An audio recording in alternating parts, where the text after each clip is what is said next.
Hey y'all, so today I have a really, really big pen reveal for you.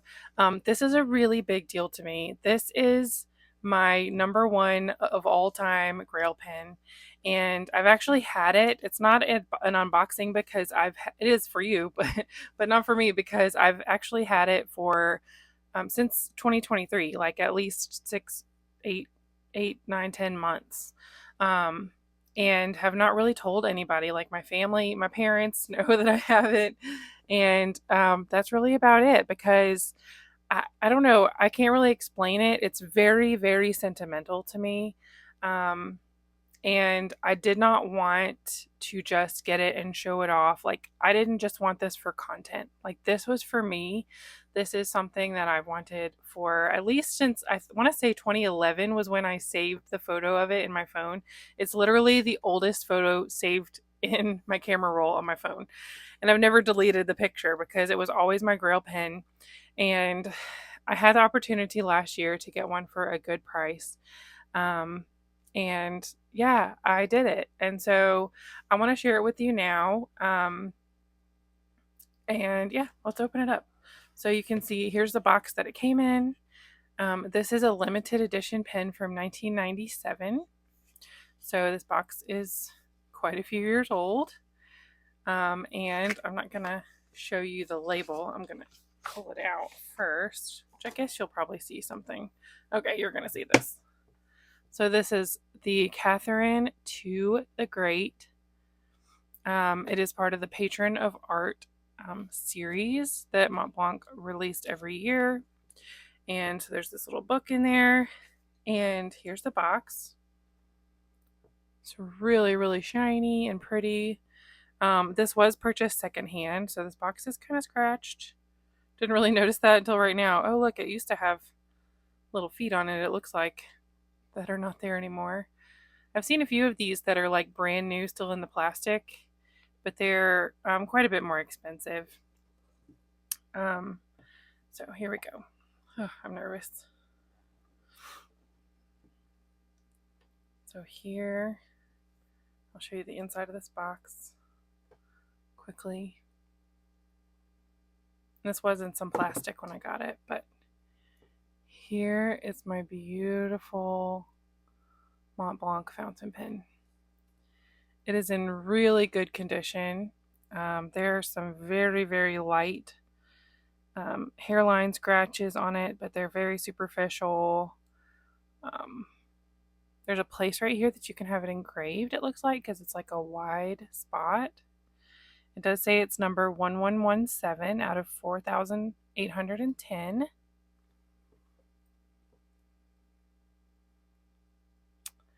They call this barrel color aubergine. I would say it's a burgundy shade. Here's the top. You can actually get a version that has rubies around here, and it's gorgeous, but obviously way, way more expensive. I didn't realize there were two versions until I sort of started considering that this might be a real possibility. And was like, oh, there's more than one version of this. So when you open it up, here's the nib. Let's see if I can show you. It is in 18 karat gold nib, medium. It's a medium nib, which would not have been my choice probably, but it's a good, middle ground. So if I decide in 6 months that broad nibs are now my favorite, this is still a good middle of the road. On the nib, it's going to be hard to see, but it has the double-headed eagle. That's a symbol of the Russian monarchy. I did not get this because it's Russian monarchy, okay? That has nothing to do with it. I didn't even know who Catherine II the Great was when I fell in love with this pen. There's that two-headed eagle. So this is no commentary on on Russia. This is just the beautiful pen that I've been wanting for a long time. So obviously Catherine the Great was a big patron of the arts, which I appreciate. And she lived a long time ago. So So it does twist to uncap. There's that beautiful grip. I love that the grip is this aubergine color. So you can, really get that punch of color when you open it up.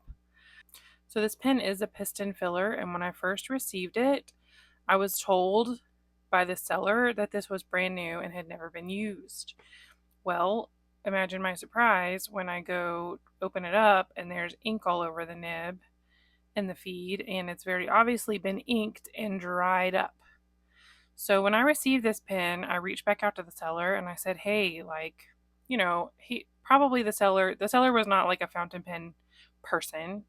Um, it was probably from an estate sale. I don't know. I don't know, who the seller was really, but um he offered me back some money and said that I could use that to send the pen off to Mont Blanc and have it restored, or to have it, cleaned and such. And so I accepted that offer. It was a couple $100 he offered me back, which I felt really made the price even more fair, of course.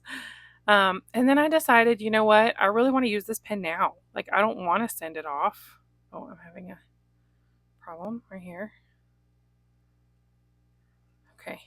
I don't want to send it off and be without it for, 12 weeks or something. So I decided just to see what I could do. And I started like trying to gently tinker with it. I'm showing you here how it kind of comes apart. Because someone told me that Mont Blanc no longer has parts for this pen. So that made me nervous to even send it to Mont Blanc, because what if something happens and even they can't fix it? I'm getting a Q-tip to try to dry this out a little bit. I tried to clean it yesterday, but I didn't open it up when I cleaned it.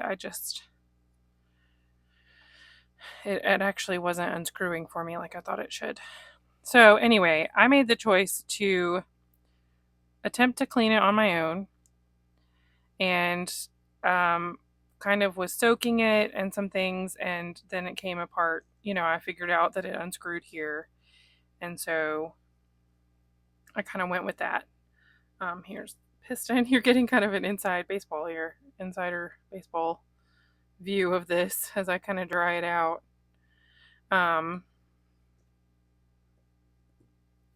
But yeah, so anyway, I don't want to call it a restoration, but I cleaned it up on my own. I kind of soaked it for a couple of days, and just did what I could that I knew that I could do to be gentle with it without having to send it off. I still may send it off one day and have the nib tuned and some things like that, but I don't know. I don't want to let it out of my sight, I've just been so careful. What people have said is that there's like a plastic rod inside of here, and it would have been nice if they had maybe used metal parts, but the plastic rod, I think, for the piston has broken for some people, and Mont Blanc can't fix it anymore. So that's a tragedy, and I don't know if that's true, but like, I am just not going to send it off if I don't have to.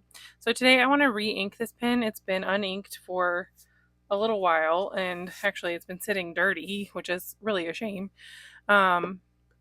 But I cleaned it a couple of days ago and have been kind of trying to let it dry out. Obviously it didn't fully dry out, and I'm ready to re-ink it, and I'll do a little writing sample for you. This is the case that I've been carrying it in. I don't take it with me all that often, but I do sometimes, and I feel like this was a good protective case. Like, I didn't want to just slide this, even though I think it would be safe in a Galen leather case with other pens, because they don't really touch in there.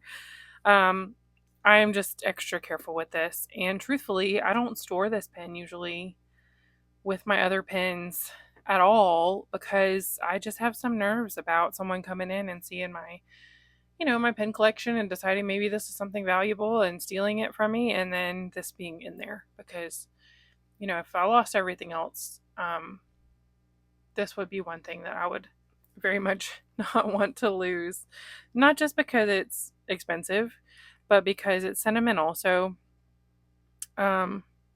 Yeah, so my grandmother is who I have this pen in memory of. And she was not a fancy person. Like, she would never have bought something like this.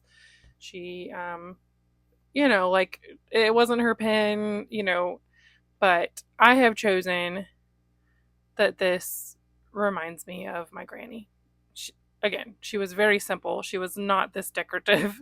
She barely wore jewelry of any kind. Like, she wore the same little clip on silver earrings for like years and years and years and years. But I'm choosing to think of my granny. She was, uh, she was my person, if you know what that means.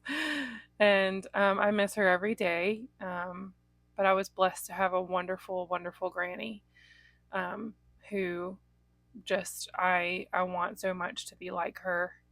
And I see so much of her in my mom and my aunt, um, and then occasionally in myself. And that's a blessing, because she was a blessing, and she is she is no longer in pain. She's with the Lord, and is where she should be. And I wouldn't bring her back, for the world, but my heart misses her. And so, anyway, like, I didn't mean for this to be sad. But that's why this is sentimental for me. It's a chosen sentimentality, because I made this purchase. But I choose to make this something that's important to represent someone that I love very much. So, okay, let's put some ink in this pen. The last ink I had in it was Pelikan Edelstein Olivine, which is my favorite green. I thought that was a really good match with this. Oh, because there's a Peter the Great pen that goes along, like, you could get the pair of them, and it's the same, but it's green instead of aubergine. And I've also seen a version that's green and silver plated, which is pretty. I mean, I like this one the best. But anyway, so there's also Peter the Great. So, and it's green. So I thought that olivine was a good ink to have in here. Excuse me. Today I think I want to ink this up with Namiki Black. It's just a classic black ink. I feel like this brand is trustworthy. I will never put a shimmer ink in here. I will be very careful with this. Typically, I'll put a shimmer in just about anything, because I find that they really don't hurt my pens. And usually, with a good soak, good cleaning, you can get glitter out, even if it's stuck. But not in this one. So, and like, this color is not my favorite ink color, so I don't have a lot of like aubergine colored inks that match that. But nevertheless, it's the pen that it's the version of the pen that I love, even though that's not my favorite ink color. So let's go with this black.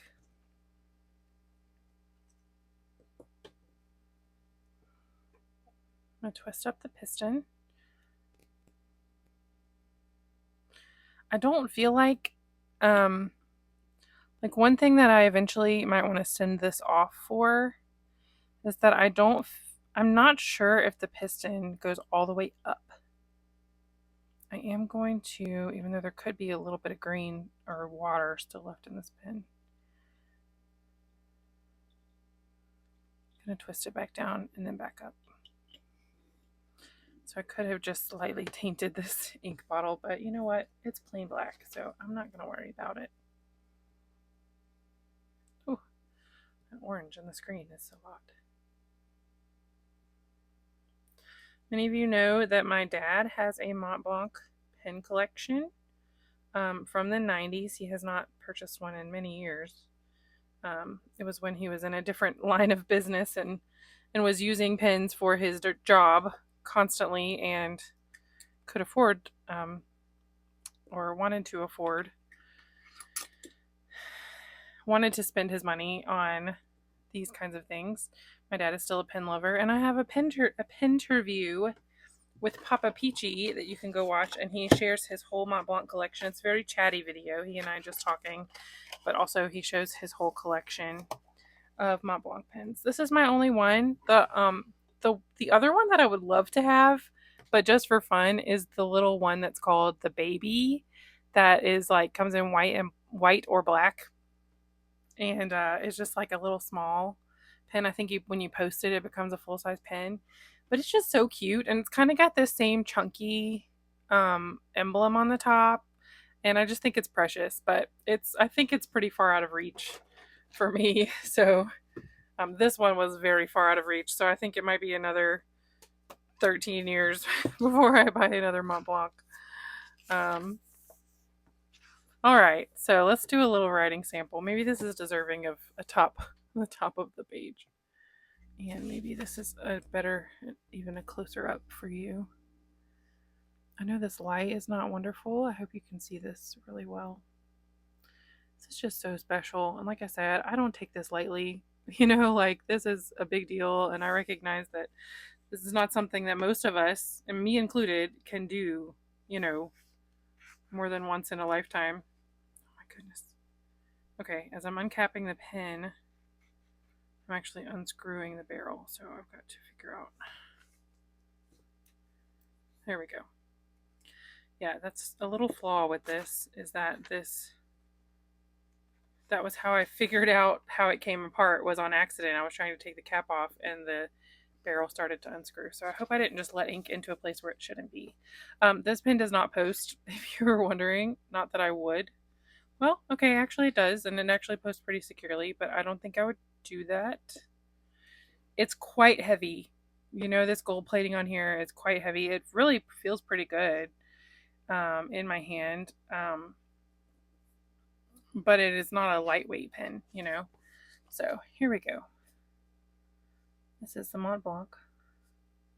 Oh, I'm not used to this this wide of a nib. Catherine. Oh, I'm going to write Patron of Art. I don't know why it's not Patron of the Arts. Anyway. To the Great. This has an 18 karat medium nib. And I have inked it with Namiki. And I left an eye out. Black. Very juicy. Wet nib. I mean, it's a medium gold nib, and so it's going to. Oh, I'm sorry. Did I just completely get you out of frame? It's a very. Here's a closer up view of that. It's just black ink. It's kind of. Yeah, it's a pretty black ink. I mean, it's maybe just. It's not like the blackest black, but it is. It's pretty dark. Like it's not a gray. That's nice. Because I don't like a black ink that really is gray, Yeah, so this pen just writes beautifully. It does, and I seem to remember this from the last time I used it, that it does kind of have these little bitty hard starts sometimes. Not bad, but just slightly if I don't cap it immediately. Perhaps one day I might get it worked on and narrowed down a little bit closer to a fine nib, but that makes me real nervous because I can't afford to replace it if something goes wrong, if I don't like it. So I probably will just stick to it as is. But anyway, I wanted to share this beautiful pen with you and a little bit of its story. Yeah, if you have any questions, feel free to ask. I don't really know what else there is to say. I just wanted to kind of share this with my community and let you see this beautifulness that is this pen. It is just absolute perfection. It's absolute perfection. So anyway, thank you so much for hanging out with me today. I hope you have a great day, and I will talk to you very soon. Bye.